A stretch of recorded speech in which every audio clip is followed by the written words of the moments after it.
Late in the summer of 1977, an historic mission of exploration was launched. Twin spacecraft, christened Voyager 1 and 2, broke free from the Earth's gravity on journeys to the outer reaches of the solar system. Their primary destinations were the four giant outer planets: Jupiter, Saturn, Uranus, and Neptune. For 13 years, the Voyagers probed these mysterious worlds at close range, while collecting data and transmitting stunning images back to Earth. Among thousands of pictures of planets and moons, perhaps the most memorable was recorded on February the 14th, 1990, when Voyager 1 approached the edge of the solar system, then turned back toward the Sun. With its wide and narrow-angle cameras, the spacecraft captured unprecedented views of our home star and 6 of its orbiting planets. One of them appeared as a small pale dot, engulfed by a ray of sunlight. It was the Earth, from nearly 4 billion miles away. While the world gazed intently at this pinpoint of light, timeless questions about its meaning, purpose, and significance suddenly took on new relevance. And once again, as in ages past, we paused to consider our planet's role within the grand scheme of the universe.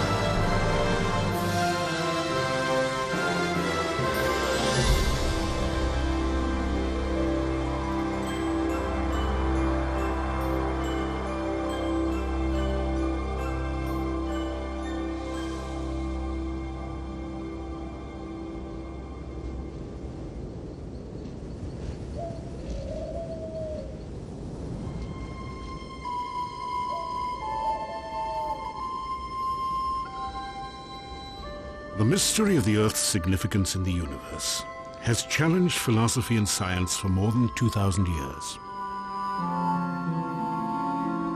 Early perceptions were shaped by the work of the Greek scholars Aristotle and Ptolemy. They taught that the Earth sat motionless in the center of the heavens while the moon, sun, and other stars and planets revolved around it. This geocentric view was the foundation of Western cosmology for 18 centuries. Then, in 1543, the Polish astronomer Nicholas Copernicus ignited a revolution. In his book on the revolutions of the heavenly spheres, Copernicus argued that the Earth was not stationary, but instead orbited with the other planets around the Sun. For the first time, a correct understanding of the mechanics and structure of the solar system was in sight. The idea of the moving Earth seemed to violate some fundamental principle, but Copernicus somehow had the mental power to imagine what even to him seemed absurd. So he thought the impossible. The Earth moves. And once you imagine the Earth moving instead of the Sun, the mathematics of that cosmic machine started to make sense. It was the key that unlocked one of the great mysteries of the universe. Copernicus had laid the cornerstone for modern astronomy.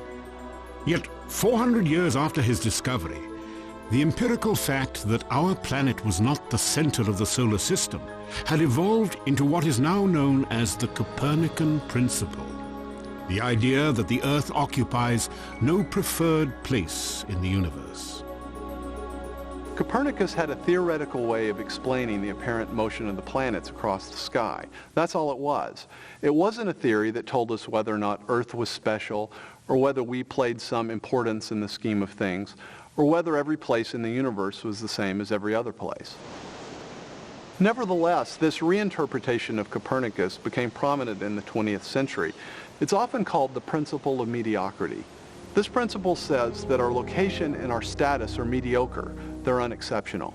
As a result, we should not assume that we are in any way privileged or that the universe was designed with us or beings like us in mind. The Copernican principle and the concept of the Earth's insignificance was popularized during the 1970s and 80s by the late astronomer Carl Sagan. In his best-selling book, Pale Blue Dot, Sagan wrote, "Because of the reflection of sunlight, the Earth seems to be sitting in a beam of light, as if there were some special significance to this small world. But it's just an accident of geometry and optics. Look again at that dot. That's here. That's home. That's us. Our posturings, our imagined self-importance, the delusion that we have some privileged position in the universe are challenged by this point of pale light. Our planet is a lonely speck in the great enveloping cosmic dark."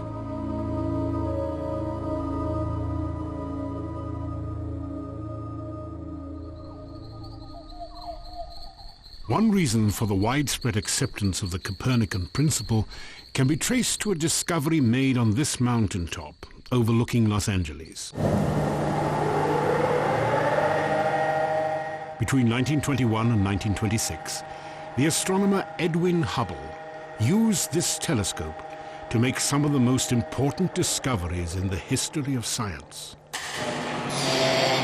Through the window of the Mount Wilson Observatory, Hubble unveiled the true magnitude of the universe. At the time that Hubble was doing his work, many astronomers believed that the galaxy, our galaxy, marked the edge of the universe, and there was nothing beyond it. Edwin Hubble altered this perception of the universe when he used the most powerful telescope of his day to photograph indistinct objects in space. Long thought to be nearby clouds of gas and dust, Hubble determined that these patches of light were actually individual galaxies, many as large or larger than our own Milky Way. The implication in what he found was that the universe consists of, indeed, billions of galaxies, each with many billions of stars and planets. And it was a universe with a wealth of numbers and variety that transcended the imagination of both layman and astronomer. He, in effect, enlarged the boundaries of the universe. Edwin Hubble revealed that the Milky Way galaxy, encompassing more than 100 billion stars, including our sun, was a mere pinpoint of light in the universe. When Hubble found that there were many galaxies, we saw that our galaxy was nothing distinguished at all, just one ordinary galaxy among billions. And that's the ultimate extension of the Copernican principle. More than 80 years have passed since Edwin Hubble's discovery. Yet today its profound implications still evoke a fundamental question. Does contemporary scientific knowledge actually confirm the Copernican principle's primary claim, that the Earth and the life it sustains exist without purpose or significance in the universe?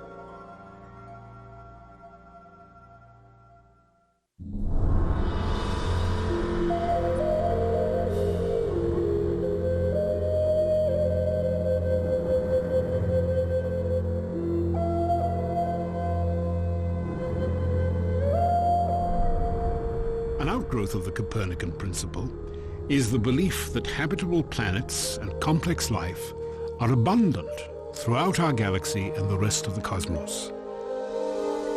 Perhaps no scientific endeavor has been influenced more deeply by this idea than the research program called SETI.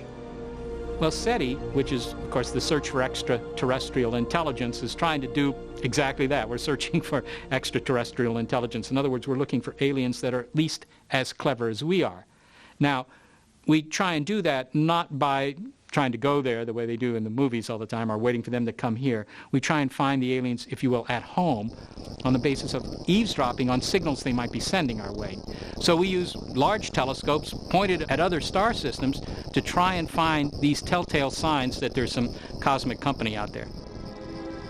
Since 1960, SETI researchers have utilized radio telescopes throughout the world to monitor transmissions from distant regions of the Milky Way. While no definitive signs of intelligent life have ever been detected, these investigations have triggered much speculation about the possibility of extraterrestrial civilizations. Estimates vary all over the place. Carl Sagan thought there might be millions of civilizations that are kind of contemporaries of ours. I can imagine that within the Milky Way galaxy, the number of contemporary intelligent civilizations, I think, is probably in the thousands, maybe hundreds of thousands.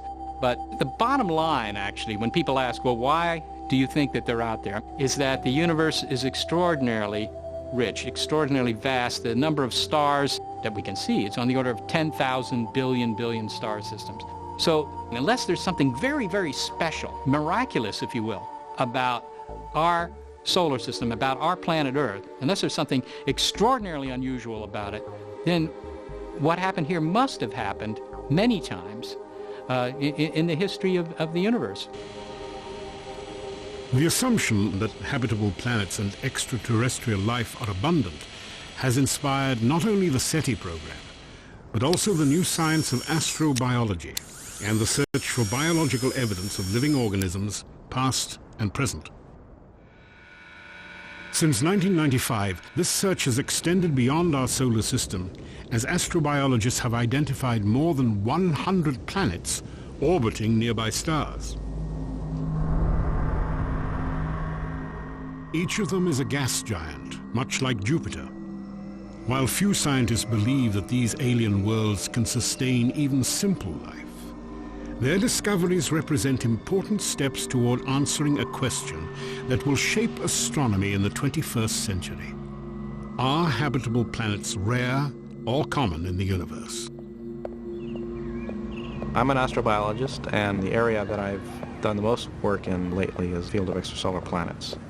What motivates me is just to examine the conditions necessary for life and look elsewhere in the universe and see if those conditions are met anywhere else. And the answer could be yes, and the answer could be no, and either answer is interesting. Guillermo Gonzalez works as a research scientist in NASA's astrobiology program. His interest in this field is tied to his early fascination with the prospect of life beyond the Earth.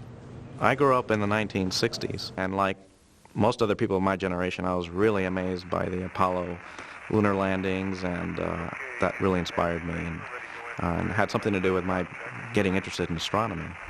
In my early years, I came to believe very strongly that there must be other civilizations out there and that the galaxy was teeming with life. And so I was a strong supporter of the search for extraterrestrial intelligence.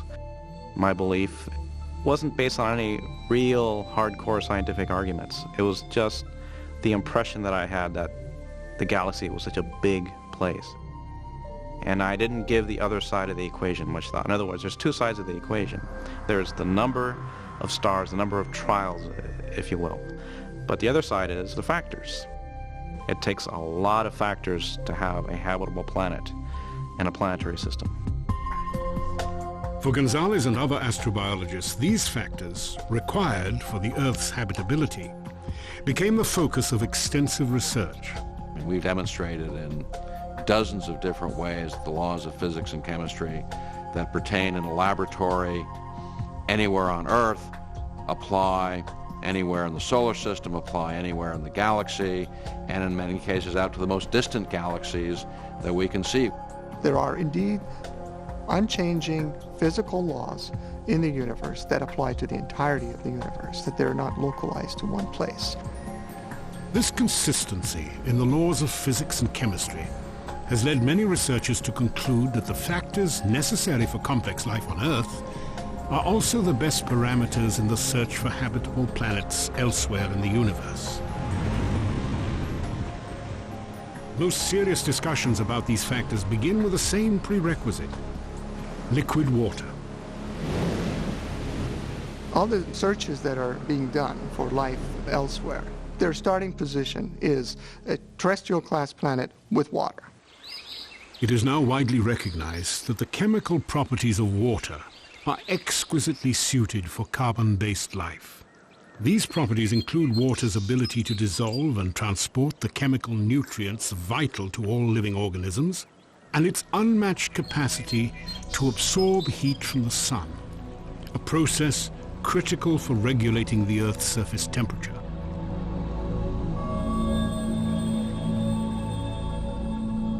In liquid form, water is an extraordinary substance, and its existence hinges upon another factor essential to complex life: a planet's distance from its home star.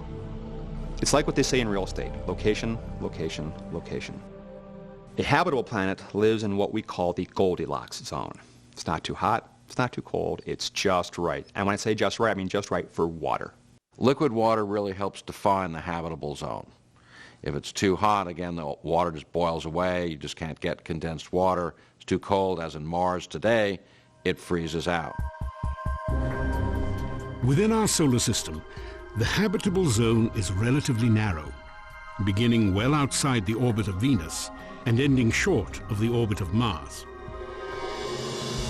If the Earth were just 5% closer to the Sun, it would be subject to the same fate as Venus: a runaway greenhouse effect with temperatures rising to nearly 900 degrees Fahrenheit.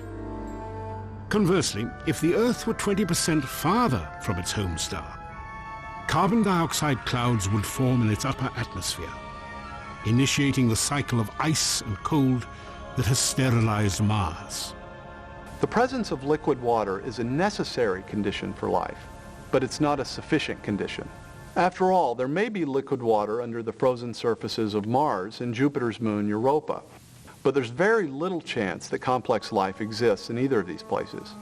You see, contrary to what the Copernican principle might suggest, the recipe for life is much more complex than just add water. If a recipe for a planet capable of supporting complex life really did exist, then what ingredients beyond liquid water might be required? The list of necessary factors continues to grow. We live on this paper-thin crust. If the Earth's crust were significantly thicker, then plate tectonic recycling could not take place. The Earth's crust varies in thickness from about 4 to 30 miles. It consists of more than a dozen tectonic plates that are in constant motion. This dynamic geology regulates the planet's interior temperature, recycles carbon, mixes chemical elements essential to living organisms, and shapes the continents. Deep within the Earth's interior, the movement of liquid iron generates a protective magnetic field essential to complex life. If our planet was smaller, its magnetic field would be weaker, allowing the solar wind to strip away our atmosphere, slowly transforming the Earth into a dead, barren world much like Mars.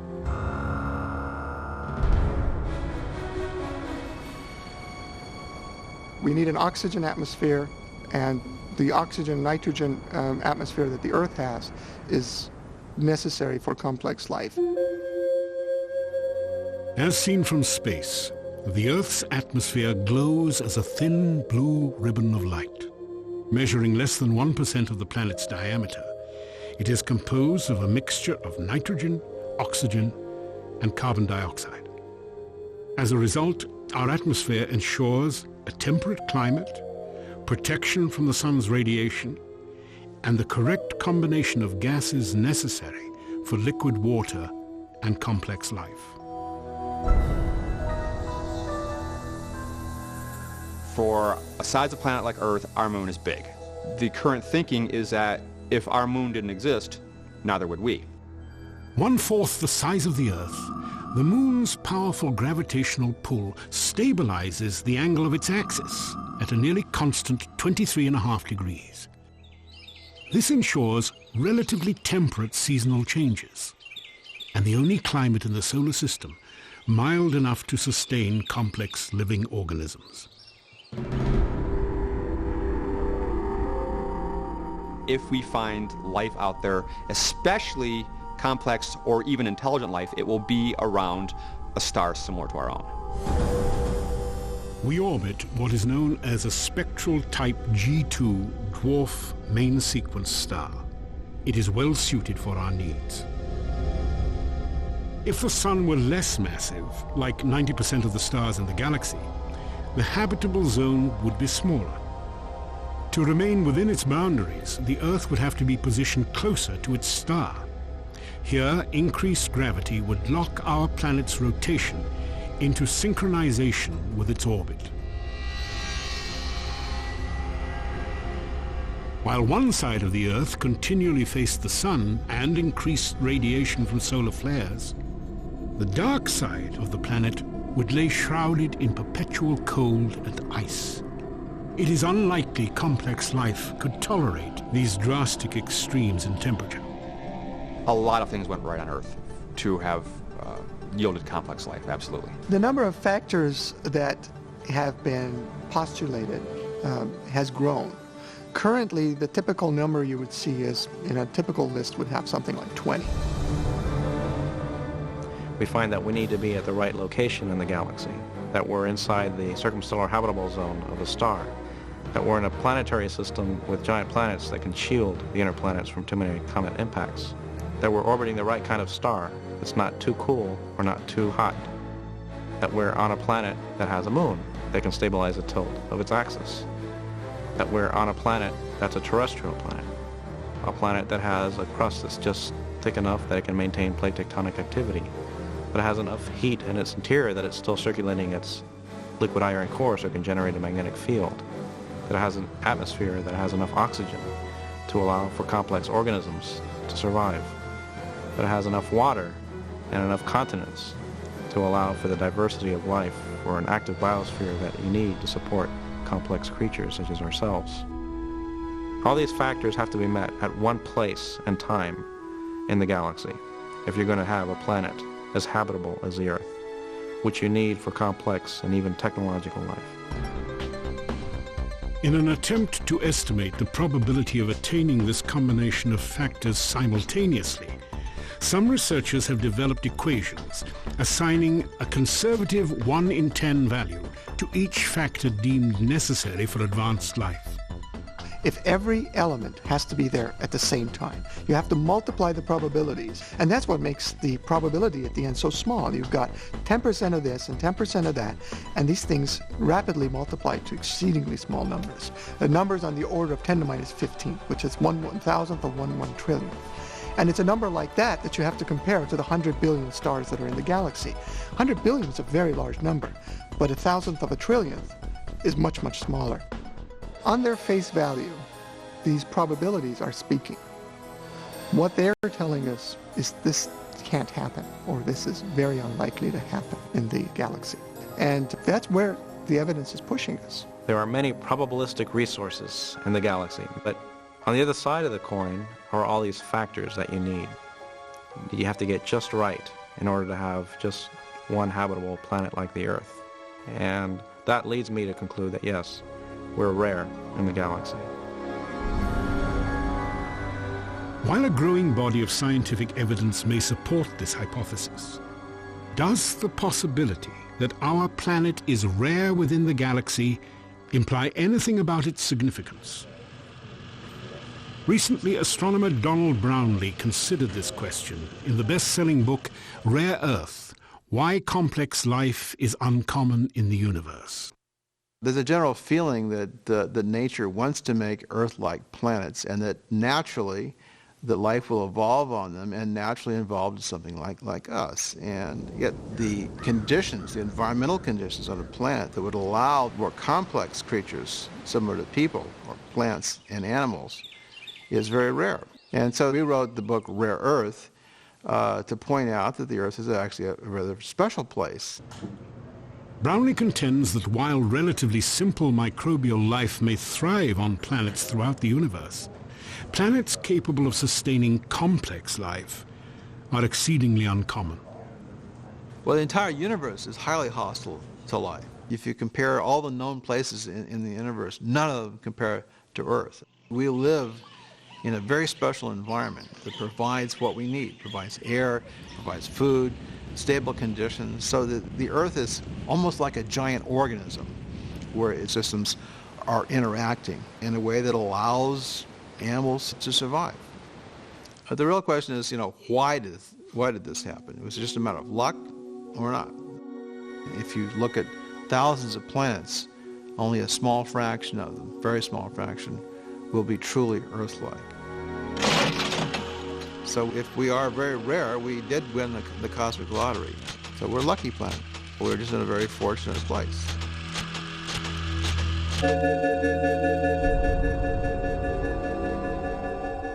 When you consider chance as an explanation for a planet like Earth, you have to look at it in the context of the universe as a whole.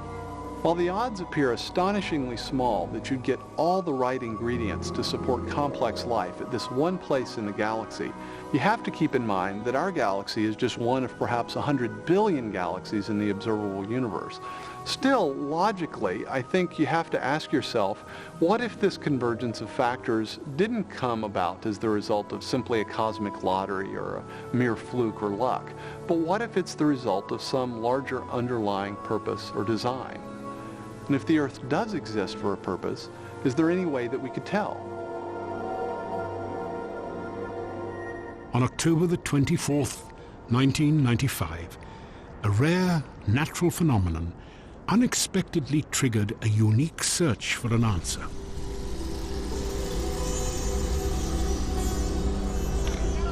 Oh, look at this sky! It started with an experience I had in 1995. I went to observe a total eclipse of the sun in India. It was my first and still only total eclipse of the sun. It was a spectacular event. It's just an experience for all the emotions.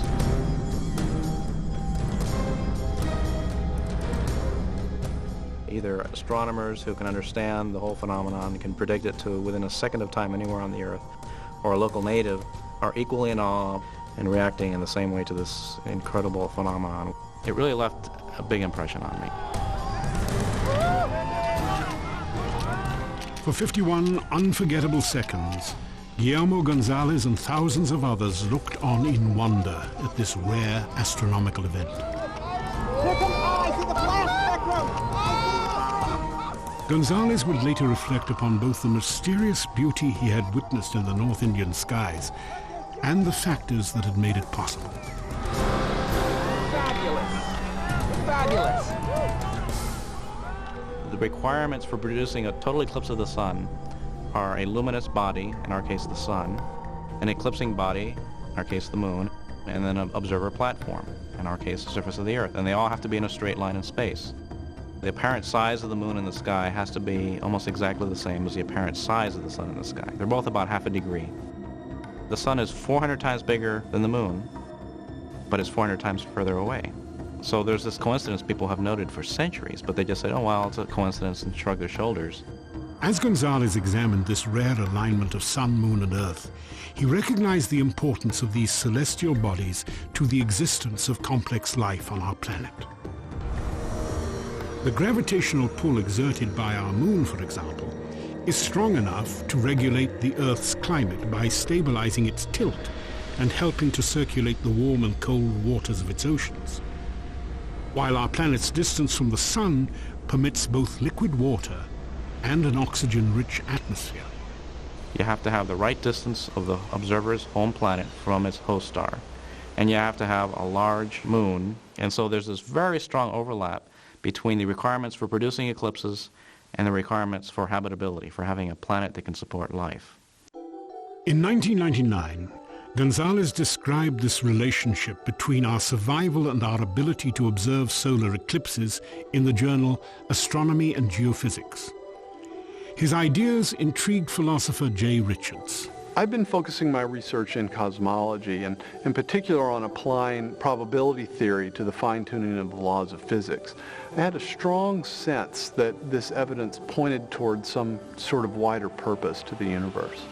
Then I read Gonzalez's work, and I had the same feeling that he did, that perfect solar eclipses were sort of the tip of the iceberg, the first instance of an entire class of evidence that provides a way for judging if the universe is the result of a fluke or some impersonal process or the result of purpose or design. In the summer of 1999, Gonzalez and Richards initiated a program of joint research. They began their study by considering a characteristic of solar eclipses little known outside the scientific community. These striking events are not only compelling to observe, they also open a portal onto the physics and chemistry of the entire universe. Really, you can think of eclipses as a giant natural experiment set up that allows us to observe a part of the sun that's critical towards understanding how its light is produced in its atmosphere. The fact that the Earth is going around the sun and the moon is around the Earth, and the sizes and the distances between the Earth and the moon and the sun are just so to give you a perfect solar eclipse is a wondrous thing, because it allows us to measure the constituents of the upper layers of the sun's atmosphere. During a solar eclipse, the moon fits so perfectly over the sun that it shields its blinding light, providing astronomers with a view of the star's atmosphere otherwise impossible to experience. At the moment of totality, the pinkish arc of the chromosphere, the atmosphere's innermost layer, becomes visible, and with it a rainbow-like band called the flash spectrum appears when the sun is viewed through a prism.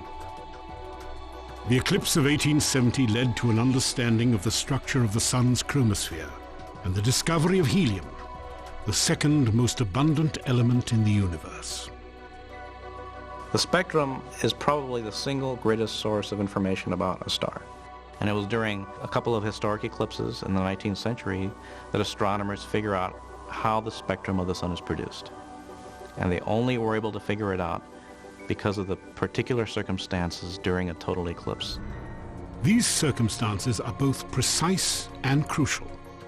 If our moon was slightly larger, it would partially block our view of the chromosphere and diminish its spectral light. A smaller moon would allow too much light from the sun, destroying our view of the solar atmosphere and the flash spectrum. And so you have to have a nearly perfect match between the sun and the moon, so you don't hide the chromosphere. And that insight afforded by eclipses in the 19th century is what finally permitted astronomers to figure out how the spectra of distant stars are produced. Really, that opened up stellar astrophysics and allowed us to understand how other stars work, because distant stars, after all, are other suns.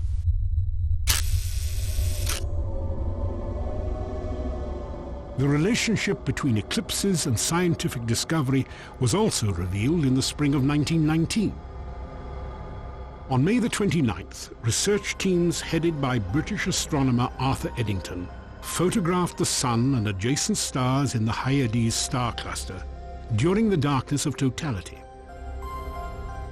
Later analysis of the pictures verified that the sun's gravity bent light from distant stars traveling toward the Earth at the angle Albert Einstein had predicted.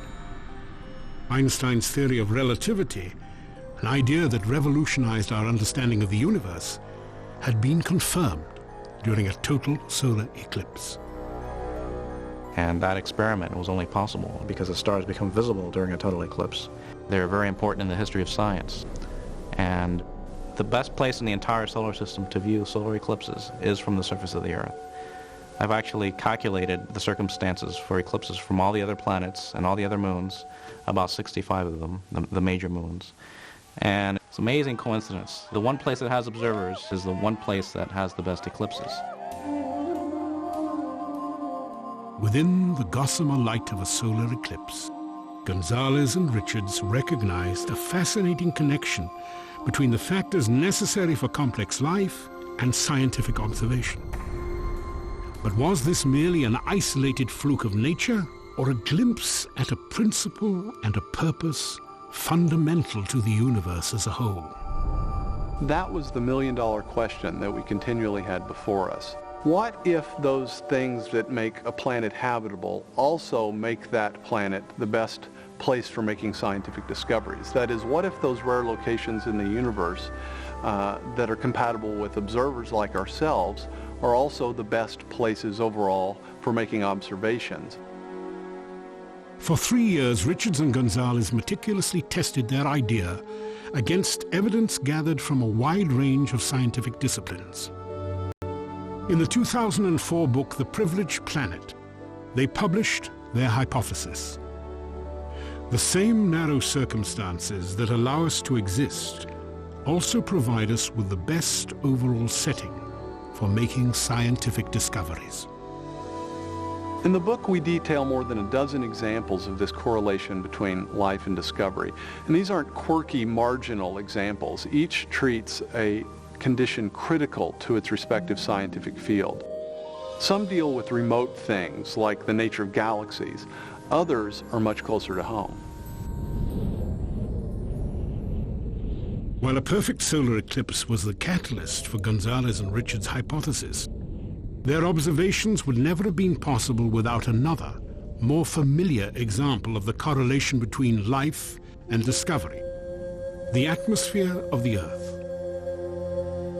It's striking when you see pictures of the Earth from the Apollo missions or other spacecraft, and you see this very thin layer of the atmosphere surrounding the Earth that sustains all the life that we know on Earth. And so you need a certain mix of elements to support a complex biosphere like ours. Not just any atmosphere will do. Our appreciation of the Earth's atmosphere has increased significantly during the last 40 years as exploratory spacecraft have probed the solar system. These missions have confirmed that within the Sun's family of more than 70 planets and moons, the Earth is one of 7 bodies enveloped by a thick canopy of gas. Yet among these 7, only the Earth's atmosphere can sustain complex life. And only the Earth's atmosphere is transparent. It's an atmosphere that's made up of mostly oxygen and nitrogen with very little carbon dioxide and very little other carbon compounds or atoms in the atmosphere that gives you a transparent atmosphere. If we had too much carbon in the atmosphere, we get hazes, organic hazes in the atmosphere, like you see on the large moon Titan, for example. The dense shroud of gas that blankets Saturn's largest moon resembles the atmospheres surrounding Neptune, Uranus, Saturn, Jupiter, and the greenhouse cauldron of Venus. None of these alien worlds know the stars, or even offers a clear view of the sun. Now, of course, if you were suddenly transported to Titan or Venus or to one of the outlying gas giant planets, the lack of a clear view of the universe wouldn't be much of an issue because you'd be dead. But that's precisely the point. If we're right, if the conditions for habitability and scientific discovery appear in the same places, then you're going to get conditions like you do on Earth, an atmosphere that sustains complex life like ourselves and also enables scientific discovery of the universe around us. The virtues of such an atmosphere are continually tested. As the Earth moves through space, it is bombarded by radiation from throughout the universe.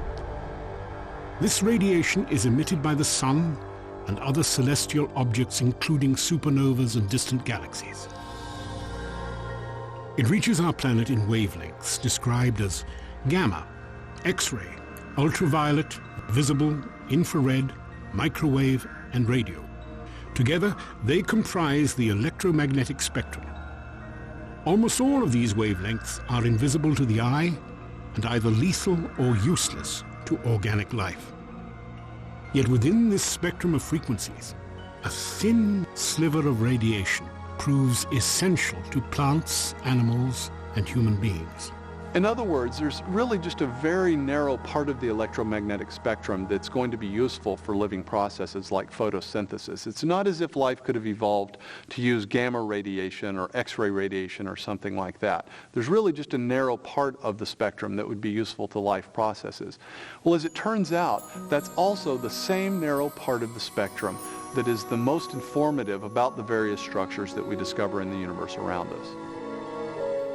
These specific frequencies that enable plants to manufacture food and astronomers to observe the cosmos represent less than 1/1,000,000th of a trillionth of the universe's range of natural electromagnetic emissions. Fortunately, it is the type of light our sun produces in abundance, and that most easily penetrates the filtering shield of our atmosphere to reach the surface of the Earth. It's a remarkable coincidence that the kind of atmosphere that's needed for complex life like ourselves does not preclude that life from observing the distant universe. It's a surprise. It's something that you wouldn't expect just chance to produce. Why would the universe be such that those places that are most habitable also offer the best opportunity for scientific discovery?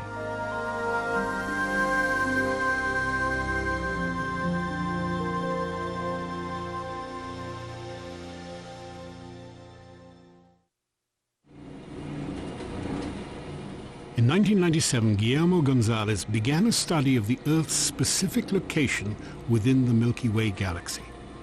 It would eventually lead him to more evidence of a correlation between life and discovery. Just as our location in the solar system is optimized for habitability, so is our location in the galaxy. We inhabit a spiral galaxy, which means it's highly flattened. It has a spherical bulge in the center, and it has spiral arms. And we live about halfway between the center of the galaxy and the edge. Working closely with astrobiologists Peter Ward and Donald Brownlee, Gonzalez compared our position in the Milky Way to other regions within an often hostile galaxy. The galaxy has a lot of dangers, and perhaps the most dangerous place in the galaxy is the galactic center. Well, in the center of the galaxy, this density of stars is very high, and there are more supernovas and stuff. And there are things that could harass life right in the dead center regions of our galaxy. You also have the giant black hole at the very center of the galaxy. And if it were to have a close encounter with a star passing near it, it would rip it to shreds and form an accretion disk around it and emit lots of radiation, particle radiation and electromagnetic radiation, gamma rays, X-rays. While a black hole, exploding stars and deadly radiation would make complex life virtually impossible near the galactic core, the outer edge of the Milky Way poses other challenges to habitability. In the outer regions, the situation is much more subtle. We live on a planet made out of iron, magnesium, and silicon, and oxygen. If we went in the more distant regions of our galaxy, out towards the outer edge, the abundances of these elements are lower. There probably aren't enough heavy elements to build Earth-sized planets that can support life. So there's a happy median between the dangerous galactic center and the outer edge of the galaxy.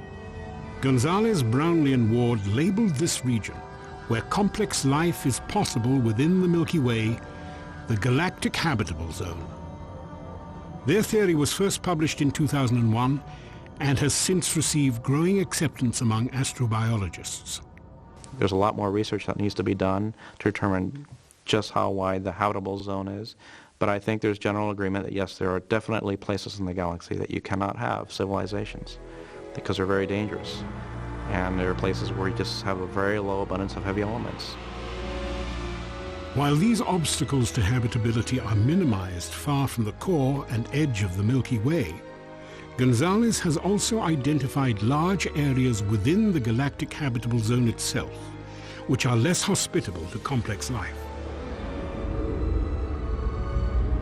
Even within the habitable zone in the galaxy, it's broken by the spiral arms, which are dangerous places. That's where most of the supernovae go off in the galaxy. That's where the star formation is taking place. We don't want to be too close to a spiral arm.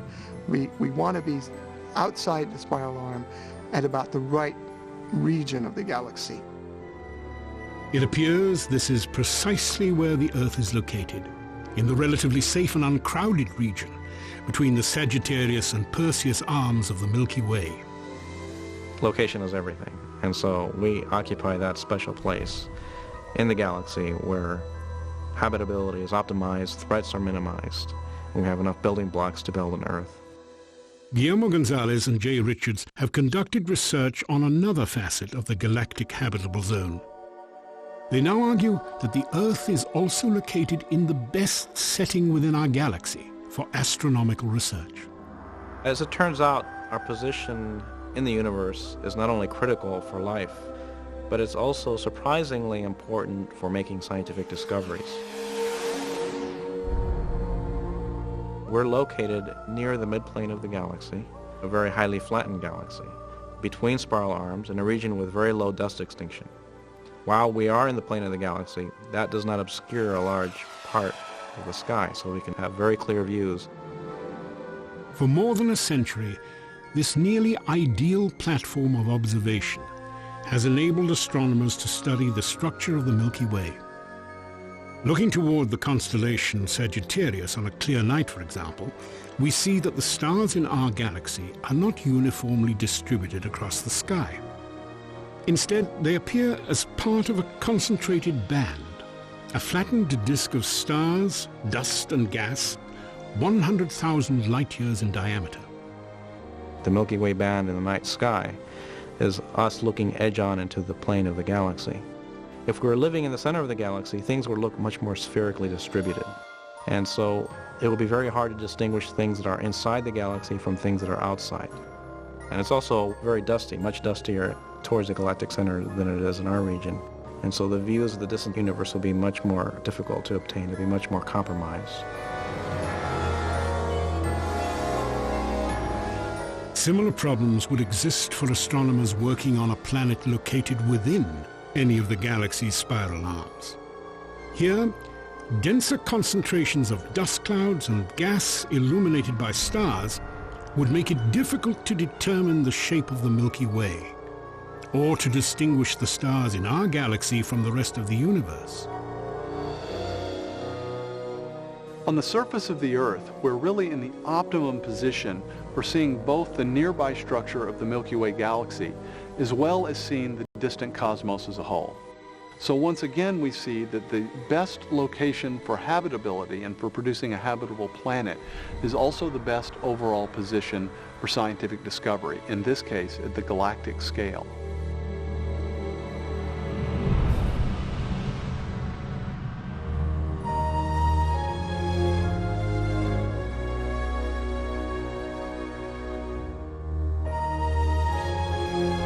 For centuries, the fact that we can discover things about the universe has really been something of a mystery. Why would beings like ourselves be able to discover a universe like this? Why is what we think about the universe, why would it correspond to the way things really are? Our ability to discern and understand the universe is a fundamental part of what makes the universe tick, so that we're linked into it. This isn't just a sort of an accident, a trivial little byproduct. It is something that is linked to the great cosmic scheme of things. Now, I've no idea how that linkage works, why it's there, or anything of that sort, but I'm very, very struck by the fact that we can understand the universe in such exquisite detail and at such a deep level. The spectacular progress of modern astronomy and physics is the product of a universe accessible to the human eye and mind. It is a universe governed by laws and forces that literally hold our planet Earth and the entire cosmos together, and are finely calibrated to allow for both complex life and scientific discovery. If you didn't have something like gravity that pulled matter together, you would never get planets, you wouldn't get stars, you wouldn't get any complex organisms. If you didn't have the strong nuclear force, there would be nothing to hold protons and neutrons together in the nucleus. And so you wouldn't have any atoms, so no chemistry. If you didn't have the electromagnetic force, you would have no bonding between chemicals. You would have no light, and the list goes on. So you need all these sorts of fundamental principles have to be in place in order for life to occur. Wipe out one of those principles, wipe out one of those laws, no life. During the past 40 years, scientists have determined the relative strengths of each of these primary laws and forces. These strengths are so critically balanced, they are often described as being finely tuned.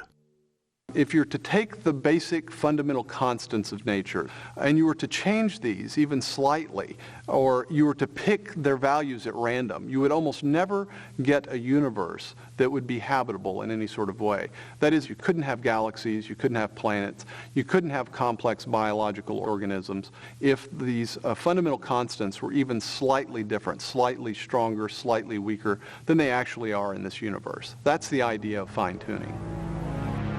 To better appreciate this concept, imagine a machine able to control the strengths of each of the physical constants. If you changed, even slightly from its current setting, the strength of any one of these fundamental forces, such as gravity, the impact on complex life would be catastrophic. If you increased it by a little bit, no large-scale life forms could exist. Anything that was more than the size of a pea would be completely crushed. So you might be able to get life of a very, very primitive sort, such as bacteria, but you could never get conscious observers. Now, this is one of a long list of properties in underlying physics that seem to be prerequisites for a universe with life. For example, the strengths of the other forces are all important, the masses of the various subatomic particles. If all of these things were even a little bit different, then life, certainly life as we know it, could not exist. These forces and constants are another example of the correlation between life and discovery. For not only are they finely tuned for our existence, they can also be understood. It's remarkable how well the laws work. And not only that, it's remarkable how simple they are. And that also is related to the discoverability of the laws. Albert Einstein wrote, "I have deep faith that the principles of the universe will be both beautiful and simple." For nearly 400 years, scientists have discovered an elegant simplicity in the mathematical equations that express and unlock the laws of the cosmos. It's been said that many of the most important theories in theoretical physics can be written on a single sheet of paper. And this, I think, ought to be considered surprising, that such a simple formula or equation could have such far-reaching applications to a very complicated and very large universe. What you have is a universe that is not only finely tuned for life to occur, but also has a beautiful, elegant mathematical structure, and a structure such that we can discover that structure. Most scientists just take it for granted that the world is both ordered and intelligible. And the intelligible part I find really quite extraordinary, because it's one thing to accept that the universe is ordered, but ordered in a way that human beings are capable of understanding is an extraordinary thing. And so the question naturally arises, what is the explanation for that? Many who have pondered this mystery of an intelligible universe argue that it cannot be easily explained away. From naturalistic assumptions, you would not expect the universe to be understandable by human reason. After all, within the standard naturalistic story, human reason was developed to be able to hunt prey, get around in the everyday world, attract mates. We have certain skills, for example, we can jump streams and catch falling apples and so on, which are necessary to getting by in the world. But why is it that we also have the ability to discern, for example, what's going on inside atoms or inside black holes? These are completely outside the domain of everyday experience, totally surplus to requirements, not at all necessary for good Darwinian survival. Discoverability of the universe is something we didn't need for our existence. It's something additional to it. It seems then that whatever the source of the universe is, it intended that it contain observers who can discover. You put observers in the best places for observing. That is, if you're going to do things intelligently, that's what you do. The nature of our planet, the nature of its atmosphere, the location in the solar system, the type of solar system it's in, even the type of star that we're around and the location within the galaxy are optimal for making a wide range of scientific discoveries. It turns out that those are also all the most important conditions for a habitable planet, that is, for a planet that's conducive to beings like us and without which we could not survive. I think that's just the sort of pattern that ought to suggest to people conspiracy rather than mere coincidence. There's something about the universe that can't be simply explained just by the impersonal forces of nature and atoms colliding with atoms. And so you have to reach for something beyond the universe to try to account for it. Such an approach lies at the foundation of modern science. In his search for a more elegant description of the solar system, Nicholas Copernicus was motivated by his desire to comprehend what he called the mechanism of the universe, wrought for us by a supremely good and orderly creator. The system, the best and most orderly artist of all, framed for our sake. And so he imagined this analogy of a workman, a craftsman, making something that worked well and was beautiful. And that analogy, it wasn't one of his conclusions. That analogy was one of his assumptions. The founders of modern science, like Copernicus and Kepler and Galileo and Newton himself, believed that the universe was the product of a mind, that it was intelligible to beings like ourselves because the universe itself was the product of an intelligent being. They were driven by this notion that this was essentially a theological quest. They were uncovering God's handiwork in the way the world works. I mean, what a thought that we can glimpse the mind of God. We can actually figure out how God put the universe together. There's a hidden subtext in nature which can be exposed through this procedure we call science. Though most scientists no longer think in such explicitly theological terms, recent evidence may again point to an Earth far different from the contemporary image of a pale blue dot lost in a cosmic sea.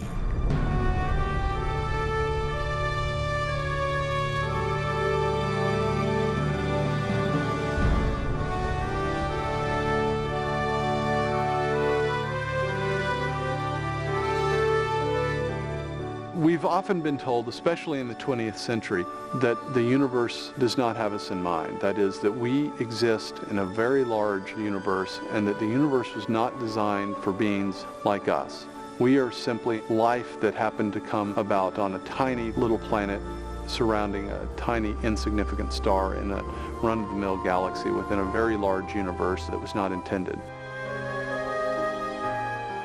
Our argument suggests something completely different. It suggests that the universe was intended, that the universe exists for a purpose, and that purpose isn't simply for beings like ourselves to exist, but for us to extend ourselves beyond our small and parochial home, to view the universe at large, to discover the universe, and in fact, perhaps, to consider whether that universe points beyond itself. As we gaze ever deeper into the universe, we are inevitably drawn back to timeless questions. What is the source of the cosmos? And what is our purpose within it? While answers will always be debated, valuable new insights are now at hand, emerging from a corner of the universe where complex life and scientific discovery have converged on an extraordinary planet called Earth.